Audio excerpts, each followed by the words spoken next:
Hi to everyone. तो आप सभी कैसे हो और मैं उम्मीद करता हूँ कि आप सभी की स्टडीज़ बहुत अच्छी चल रही होगी। तो लास्ट वीडियो में हमने ये अंडरस्टैंड किया था कि जो ह्यूमन ब्लड है, इस ब्लड का पीएच जो होता है वो 7.2 से 7.4 के बीच में रेंज में रहता है। ठीक है।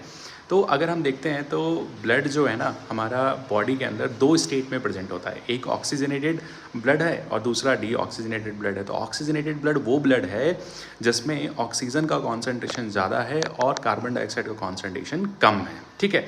और दूसरी तरफ अगर हम बात करते हैं तो डीऑक्सीजनेटेड जो ब्लड की स्टेज है, इसके अंदर ऑक्सीजन का कॉन्सेंट्रेशन कम है और कार्बन डाइऑक्साइड का कॉन्सेंट्रेशन ज़्यादा है। तो इस तरह से हम अंडरस्टैंड कर सकते हैं कि एक स्टेट जो है वो ऑक्सीजनेटेड है, दूसरी स्टेट क्या है, डीऑक्सीजनेटेड है। ठीक है।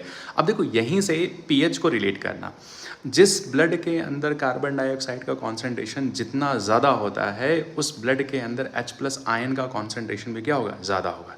तो पीएच का जो रिलेशन है H+ आयन के रिस्पेक्ट में, पीएच जो है वो इन्वर्सली प्रोपोर्शनल H+ आयन है। मतलब क्या है कि H+ आयन का कॉन्सेंट्रेशन अगर ज़्यादा है तो पीएच क्या होगा, कम होगा, और अगर H+ आयन का कॉन्सेंट्रेशन कम है तो पीएच क्या होगा, ज़्यादा होगा। तो ऑक्सीजनेटेड ब्लड जो है उसके अंदर ऑक्सीजन का कॉन्सेंट्रेशन ज़्यादा होता है, कार्बन डाइऑक्साइड का कॉन्सेंट्रेशन कम होता है, H+ आयन कम है, तो पीएच कितना होगा, लगभग कितना होगा, 7.4 के आसपास होगा। ठीक इसी तरीके से डीऑक्सीजनेटेड ब्लड को भी रिलेट कर सकते हो। तो जब भी हम ब्रीथिंग की प्रोसेस परफॉर्म करते हैं, जब इनहलेशन और एक्सहेलेशन गैसेस का करते हैं, मतलब इनहेल कर रहे हैं, एयर को हम क्या कर रहे हैं, इनहेल कर रहे हैं, तो एयर के अंदर ऑक्सीजन की कॉन्सेंट्रेशन क्या होगी, ज़्यादा होगी। और इनहेल करने के बाद ये एयर हमारे लंग्स के होते हुए कहाँ पे ट्रांसफर हो रही है बेटा, तो लंग की जो यूनिट है एल्वेलाई, तो एल्वेलाई की हेल्प से ही क्या हो रहा है, ब्लड वेसल्स के थ्रू गैसेस का क्या हो रहा है, एक्सचेंज हो रहा है। तो जो हमारे बॉडी में डीऑक्सीजनेटेड ब्लड है वो किस में कन्वर्ट हो जाता है, डीऑक्सीजनेटेड ब्लड। तो आप इसको रिलेट करना, बहुत सारी जगह आपको काम आएगा, और आप क्लास 12th में अंडरस्टैंड भी करते हो।